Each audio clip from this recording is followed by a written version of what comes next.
अन्नदाता। पग पग पर है संग तुम्हारे अन्नदाता। लहू किसानों का बन के पसीना सींचता है धरती का सीना। मेहनत का तेरी हक दिलवाने, नई तकनीक नई खोज बताने। पशुधन को गुणवान बनाना, पौध सुरक्षा को सिखलाना, खेती के सब गुर समझाने, भारत का सरताज बनाने। आठों पहर है संग तुम्हारे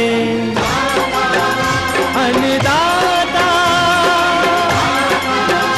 अन्नदाता। नमस्कार, मैं कात्यायनी चतुर्वेदी आप सभी दर्शकों का अन्नदाता कार्यक्रम में बहुत स्वागत करती हूं। और हर रोज की तरह कार्यक्रम में लेकर आई हूं खेती बाड़ी से जुड़ी हुई बहुत सारी लाभकारी जानकारियां। तो चलिए सबसे पहले देखते हैं क्या है विशेष आज के कार्यक्रम में आपके लिए। तंबाकू की खेती करके अच्छी आय लेने वाले एक सफल किसान की कहानी। भरपूर उत्पादन के लिए कैसे करें पॉली हाउस में शिमला मिर्च की खेती।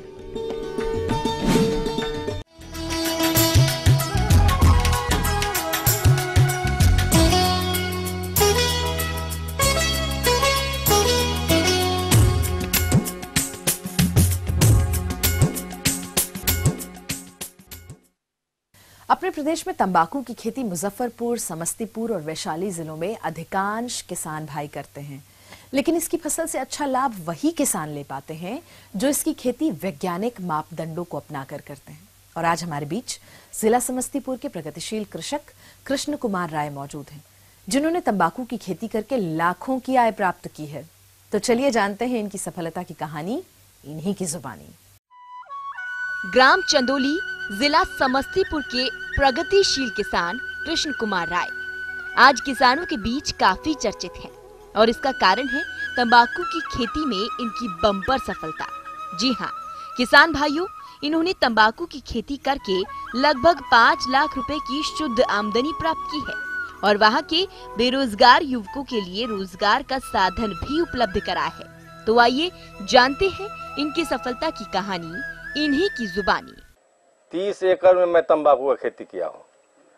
100 कुंटल मुझे तंबाकू का उपज हुआ है।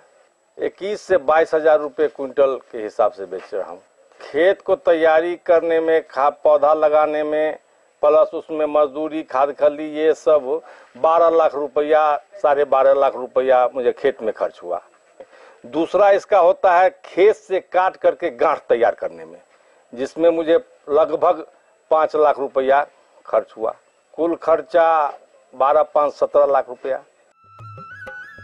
किसान भाइयों, इन्होंने बताया कि लगभग 30 एकड़ क्षेत्र में तंबाकू की खेती करने में 17 लाख रुपए का खर्च आया और इन्हें इससे लगभग 100 क्विंटल का उत्पादन प्राप्त हुआ, जिसे उन्होंने 22,000 प्रति क्विंटल के हिसाब से बाजार में बेचा और इससे लगभग 22 लाख रुपए आमदनी प्राप्त हुई। अब इस प्राप्त आमदनी में से इनका कुल खर्च 17 लाख रुपए को घटा दें तो इन्हें 5 लाख रुपए की शुद्ध आमदनी प्राप्त होती है। का जो धंधा है पूर्ण मौसम पर डिपेंड है। मौसम अगर क्लियर रहा, जनवरी, फरवरी, मार्च 3 महीना में अगर बारिश नहीं हुई तो तंबाकू इलाके का अच्छा बन जाता है। अगर मौसम खराब हुआ तब ये पूंजी बर्बाद, तब जो भी आपका लागत पूंजी लगा वो जीरो हो जाएगा। मौसम अगर अच्छा रहा, जैसे इस साल मौसम बहुत अच्छा है, तो इलाके का तंबाकू अपने ओरिजिनल खुशबू, उसका जो अपना खुशबू है वो खुशबू और रूप में तैयार मिलेगा पूरे इलाके में। 30 एकड़ में मैं तंबाकू का खेती किया हूँ। 100 कुंटल मुझे तंबाकू का उपज हुआ है। किसान भाइयों, तंबाकू की फसल से इतना अच्छा उत्पादन लेने के लिए इन्होंने इसकी रोपाई से लेकर फसल का प्रबंधन किस प्रकार से किया, आइए जानते हैं। खेत का जुताई, तंबाकू काटने के बाद 2 बार खेत का जुताई कर दिया और जुताई के बाद कुछ मिट्टी कहीं कहीं डाला, कुछ संपूर्ण प्लॉट में नहीं।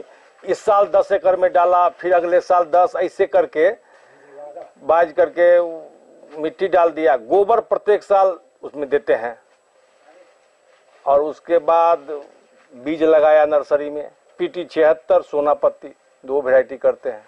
इसकी रोपाई सितंबर में हम चालू कर देते हैं। 10 अक्टूबर तक इसका रोपाई कार्यक्रम करते हैं। उसके बाद 10 से 15 के बीच में जहाँ जहाँ पौधा मर जाता है उसका फिर रिपेयरिंग करवाते हैं पौधा का। साथ साथ पानी डालते जाते हैं डब्बा से, पौधा लगा रहे, उसको जड़ में नमी रहे। 1 महीना के बाद, रोपने के लगभग 1 महीना के बाद, 25 दिन के बाद हल्का सिंचाई 3 बार 4 बार करते हैं। ऊपरी खाद में पहला पानी पर सिर्फ नाइट्रोजन डाल देते हैं, 1.5 kg से 2 kg प्रति कट्ठा। रोग कीट का नाम तो हम लोग नहीं जान पाते हैं ज़्यादा से ज़्यादा। कजला जानते हैं, इसी सब टाइप का 3-4 किस्म का होता है।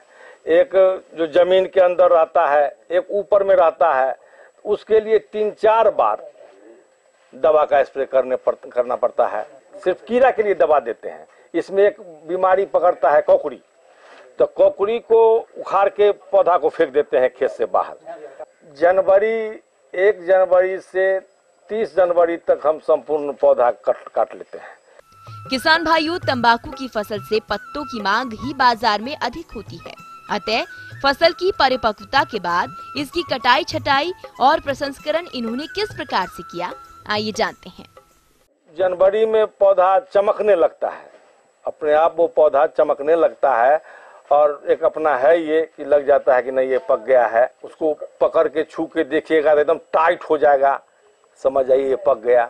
जैसे कटाई मजदूर हंसुआ लेके गया, या खुरपी से भी काट लेता है, या गरासी से जाके काट के मिट्टी सटा के काट देता है। 4 दिन खेत में छोड़ देते हैं। जब पूर्ण मुलायम हो जाता है तो टायर गाड़ी टेलर पर लाद करके एक जगह इकट्ठा करते हैं। 1 महीना में वो सूख के तैयार हो जाता है। उसको 2 दिन पर उलटते रहते हैं, पौधा को पसार दिया जमीन पर, 2 दिन पर उलटते रहते हैं। वो 1 महीना फिर चौक लगा देते हैं, फिर उसको कुड़िया कर देते हैं 8 दिन में, फिर उसको खोल के पसार देते हैं। जैसे नर्रा जो होता है, पत्ता का नर्रा, वो सूख जाता है। उसका मेन डंटल जो होता है वो सूख गया। जब वो सूख गया तब फिर उसको चौक बना दिया। उसके बाद फांसुल पर उसका छेबिया हम लोग बोलते हैं, फांसुल पर उसको छेब लेते हैं। ग्रेडिंग है। एक होता है चूर, जो जड़ का पत्ता होता है, डांट के जड़ का पत्ता होता है, उसको चूर कहते हैं। अब उससे गुल तैयार होता होगा या जो तैयार होता होगा वो हुआ। उसके बाद आ जाता है 1 नंबर 2 नंबर, जो यहाँ पर हो रहा है 1 नंबर और 2 नंबर। तो 1 नंबर और 2 नंबर दोनों खाने का में आता है। 1 नंबर भी खाने में आता है, 2 नंबर भी खाने में ही आता है। 2 नंबर को लोग जर्दा बनाने का काम करते हैं। 2 नंबर का कीमत थोड़ा कम होता है तो वो जर्दा बनाने में काम करते हैं। जी हाँ, तो ये थी कुछ उपयोगी जानकारियां। यहाँ एक बहुत छोटे से ब्रेक के लिए रुकेंगे, जल्द लौटेंगे। कार्यक्रम में और भी महत्वपूर्ण जानकारियां हैं आगे, इसलिए बने रहिए हमारे साथ।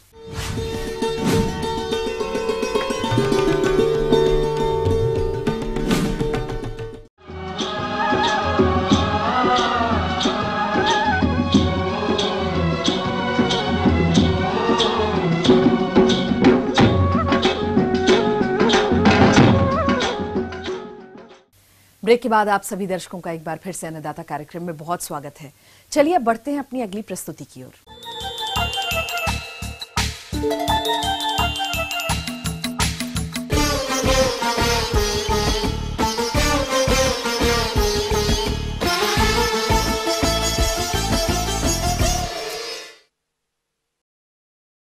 हाईटेक खेती के अंतर्गत प्रदेश के बहुत से किसान भाई पॉली हाउस में टमाटर, खीरा और शिमला मिर्च इत्यादि की खेती करके अच्छा लाभ प्राप्त कर रहे हैं। और इसी लाभ को देखते हुए जो किसान भाई पॉली हाउस में शिमला मिर्च की खेती करना चाहते हैं, तो वो इसकी खेती में कौन कौन से वैज्ञानिक पहलुओं को अपनाएं, इस बारे में विस्तार से जानकारी दे रही हैं कृषि वैज्ञानिका डॉक्टर इंदु अरोड़ा। नमस्कार। आज की चर्चा का हमारा मुख्य विषय संरक्षित खेती द्वारा सब्जी उत्पादन जिसमें हमारी मुख्य फसलें जो हैं वो शिमला मिर्च, टमाटर और खीरा है। यदि शिमला मिर्च की बात करें तो प्रदेश के खुले क्षेत्र में तो की जाती है, लेकिन पॉली हाउस की तुलना में खुले क्षेत्र से उपज कम प्राप्त होता है। साथ ही फलों की गुणवत्ता भी ठीक नहीं होती है। इससे हम ज़्यादा आमदनी ले पाते हैं और पॉली हाउस में किया गया क्रय जो है वो हमारा अच्छा निकल पाता है खर्चा। किसान भाई, जो लोग पॉली हाउस ड्रिप के माध्यम से सरकार हमारी सब्सिडी दे रही है उसका लाभ ले रहे हैं या लेने के इच्छुक हैं, उनके लिए संरक्षित खेती, चाहे वो पॉली हाउस में की जाए या फूल और सब्जियों की खेती इस गर्म मौसम में जो आगे का समय है शेड नेट में किया जाए, दोनों ही का लाभ ले सकते हैं। बहुत सारी स्कीम्स द्वारा भारत सरकार की, NHB की, हमारे स्टेट हॉर्टिकल्चर मिशन की, जिसमें shade net, poly house, drip irrigation पर सब्सिडी उपलब्ध है, उसका लाभ लें। संरक्षित खेती के माध्यम से हम जो उत्पादन लेते हैं वो बाहर उगाई गई फसलों में हम नहीं ले पाते और जिस तरह की गुणवत्ता हमको अच्छा मूल्य दिलवा सकती है बाजार में, वो लाभ भी हम पॉली हाउस से ही ले पाते हैं। तो हम अपने किसान भाइयों को शिमला मिर्च की संरक्षित खेती के बारे में आज कुछ मुख्य बातें बताएंगे। पॉली हाउस के अंदर शिमला मिर्च लगाने में हमारा लगभग 8 से 9 महीने का फसल चक्र है। अगर प्लेन में वो क्रॉप हम सितंबर अक्टूबर के माह में नर्सरी डालकर और 40 से 45 दिन की नर्सरी को पॉली हाउस में लगा सकते हैं। वहीं जहां तापक्रम और फसल चक्र में कुछ बदलाव मौसम की वजह से आ रहे हैं, इस बार जो ये फसल हमने दिसंबर जनवरी में थोड़ा लेट लगाई है वो इस समय भी प्लेन में अप्रैल में इस स्थिति में उपलब्ध है और उम्मीद है कि इसको हम ऊपर शेड नेट जो हमने लगाया है 75% का, उससे टेम्परेचर और ह्यूमिडिटी को मेंटेन कर हम इस शेड नेट द्वारा फसल को थोड़ा 2 से 2.5 महीने का चक्र को बढ़ा सकते हैं। जिन्होंने फरवरी के मौसम में अभी शिमला मिर्च लगाई है जनवरी फरवरी में, उन लोगों के लिए भी इन बातों को ध्यान रखने की ज़रूरत है कि जो 5-6 महीने का फसल चक्र है वहाँ ड्रिप के माध्यम से आप हर 10 से 15 दिन में, जब फसल को लगाए हुए, आपकी पौध को लगाए हुए 30 दिन हो गए, उसके बाद 15 दिन के अंतराल से आप घुलनशील खाद का उपयोग नाइट्रोजन और पोटाश का करना शुरू कर सकते हैं। पोटाश का मुख्य उपयोग जब फल बनने लगता है या फूल से फल सेटिंग का समय होता है तब से शुरू होता है। शुरू के समय में नाइट्रोजन की आवश्यकता पौधों को उसकी बढ़त के लिए ज़रूरत होती है। वहीं पोटाश का मुख्य उपयोग जो है फूल से फल बनने की स्थिति में और फल की अच्छी क्वालिटी के गुणवत्ता युक्त लेने के लिए इस्तेमाल में आता है। फास्फोरस का उपयोग बेड बनाते समय और फसल लगाने से पहले ही कर लेने की सलाह दी जाती है। अगर हम बात करते हैं सिंचाई की, तो एक मुख्य बात जो पॉली हाउस में ध्यान देने की है कि कभी भी पॉली हाउस में सिंचाई दिन के समय में ना की जाए। हमेशा स्प्रे करने, दवा डालने का समय 2 से 3 बजे दोपहर के समय का रहता है। हमेशा दोपहर बाद ही स्प्रे किया जाए और जो पानी भी चलाया जाए वो 3, 4, 5 बजे शाम के समय में चलाया जाए, क्योंकि दिन में जब वो पानी भाप बन के उड़ता है तो बहुत सारी बीमारियों को उमस बढ़ाने के कारण निमंत्रण देता है। ये कुछ मुख्य बातें हैं जो पॉली हाउस की खेती की तरफ बढ़ रहे किसानों को जानना ज़रूरी है, ताकि वो उन छोटी गलतियों से बच सकें जिसके द्वारा वो बिना कारण ही नुकसान उठाते हैं। 1000 वर्ग मीटर क्षेत्रफल के पॉली हाउस से 150 से 200 क्विंटल शिमला मिर्च का औसत उत्पादन मिलता है।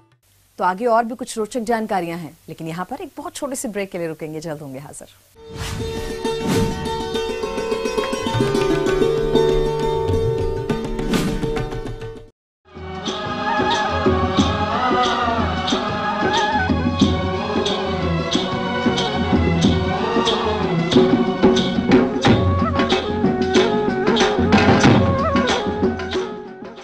ब्रेक के बाद आप सभी दर्शकों का एक बार फिर से बहुत स्वागत है और चलिए अब रुख करते हैं अपनी अगली कड़ी की ओर।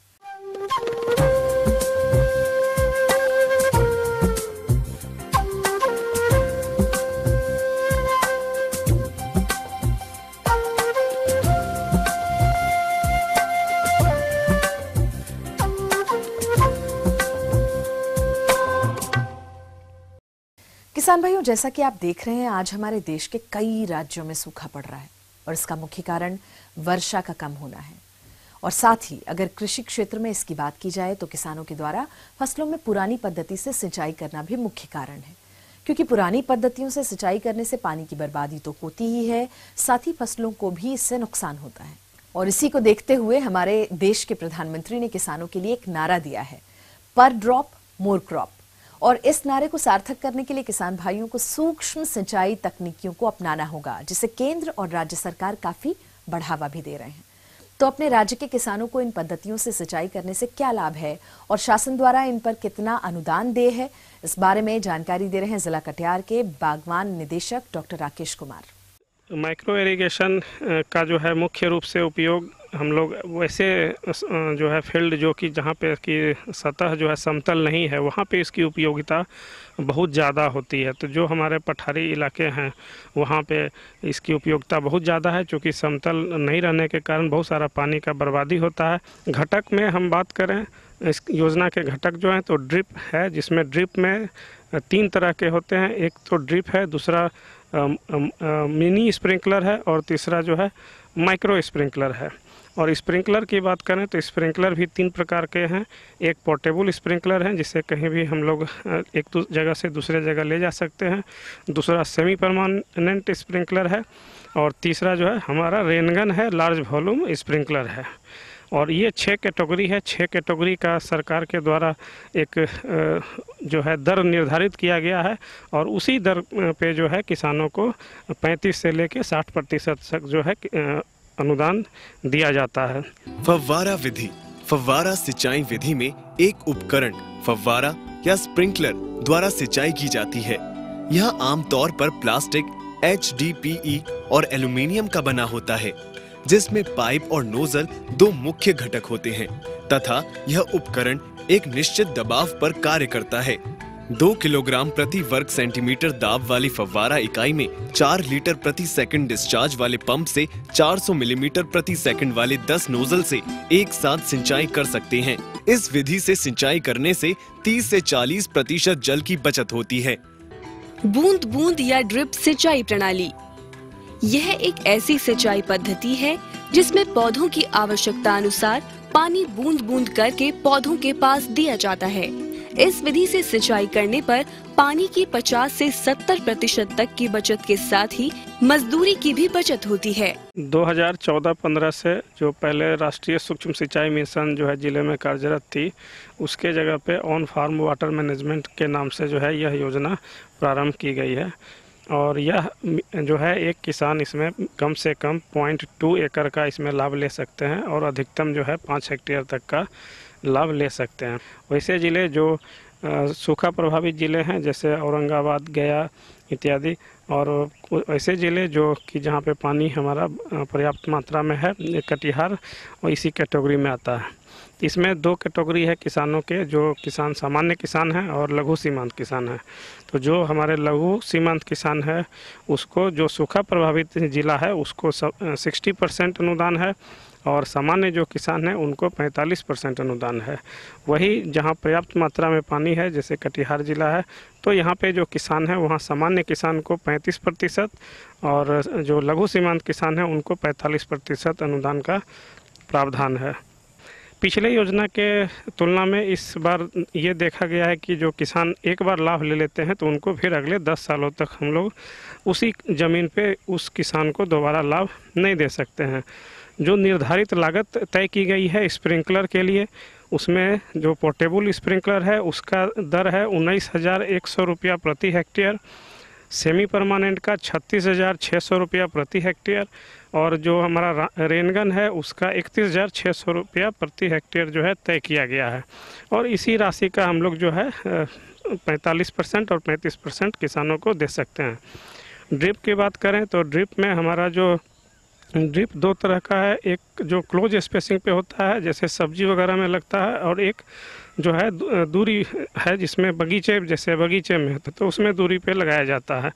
उसके लिए जो दर निर्धारित है क्लोज स्पेस्ड क्रॉप के लिए है 37,200 रुपया है और जो हमारा वाइड स्पेस्ड क्रॉप है उसमें 90,000 रुपया प्रति हेक्टेयर है। तो इस प्रकार जो गवर्नमेंट ऑफ इंडिया के द्वारा निर्धारित दर है उसका हम लोग 35 से 60% जो है किसानों को उपलब्ध कराते हैं।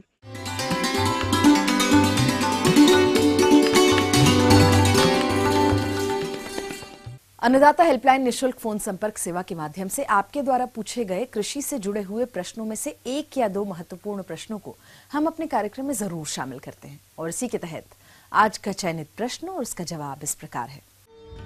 जिला रांची से अनूप कुमार जी, आप अन्नदाता निशुल्क फोन संपर्क सेवा के माध्यम से नींबू के बाग में लगने वाले पर्ण सुरंगक कीट की रोकथाम पर जानकारी चाहते हैं। तो अनूप जी, आपकी जानकारी के लिए प्रस्तुत है कार्यक्रम का यह अंश। यह एक मौत है और इतना छोटा मौत है कि उसको आप नंगी आंख से देखने में भी दिक्कत होगी, लेकिन यह इतना भयंकर आक्रमण करता है नींबू में कि पत्तियों में यह सुरंग बनाता है। सब दवाओं में कोई भी परसिस्टेंट इंसेक्टिसाइड जिसका असर बहुत दिनों तक रहे, कम से कम 15 दिनों तक रहे, 20 दिनों तक रहे, उसका छिड़काव करना चाहिए। उसमें मालाथियन भी है और कार्बारिल है, या नहीं तो क्लोरपाइरीफॉस का भी छिड़काव किया जा सकता है। मालाथियन 2 ml प्रति लीटर पानी में, कार्बारिल 2 ग्राम प्रति लीटर पानी में घोल करके, फल तोड़ करके, कोई स्टिकर लगा करके छिड़काव करने से इस कीट को कई नियंत्रण हम पा सकते हैं।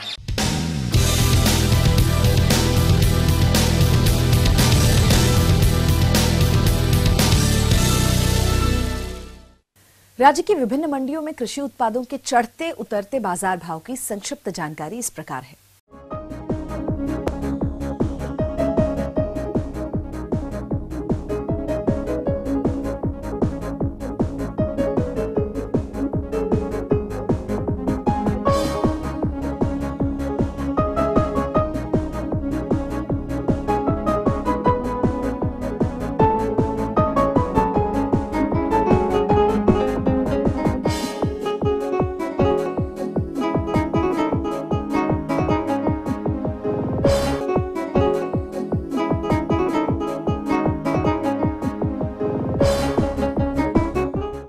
और आइए अब देखते हैं कल दिखाए जाने वाले कार्यक्रम की मुख्य झलकियां। अच्छी पैदावार हेतु बोरो धान की फसल में जैविक खाद का प्रयोग। मेंथा की फसल से तेल निकालते समय कुछ ध्यान देने योग्य जरूरी बातें। तो हम ये उम्मीद करते हैं कि आज का कार्यक्रम आप सभी दर्शकों के लिए बहुत ही उपयोगी रहा होगा। किसान भाई और अन्नदाता आपकी सेवा के लिए संकल्परत है और कृषि संबंधित समस्या और सुझावों के लिए आप हमें इस पते पर संपर्क भी कर सकते हैं। तो चलिए हमारा पता लिख लीजिए। प्रोड्यूसर अन्नदाता ETV Bihar Jharkhand, Ramoji film city Hyderabad 501512। साथ ही आप हमें ईमेल भी कर सकते हैं। तो हमारा ईमेल एड्रेस नोट करिए annadatabihar@etv.co.in। इसके अतिरिक्त आप हमें निःशुल्क हेल्पलाइन नंबर 180010084599 पर सोमवार से शनिवार सुबह 10 बजे से शाम 4 बजे के बीच में कभी भी संपर्क कर सकते हैं। तो फिलहाल अन्नदाता की पूरी टीम को दीजिए इजाजत, लेकिन कल फिर आपसे इसी समय होगी मुलाकात कृषि संबंधित कुछ और रोचक महत्वपूर्ण जानकारियों के साथ। तब तक के लिए नमस्कार।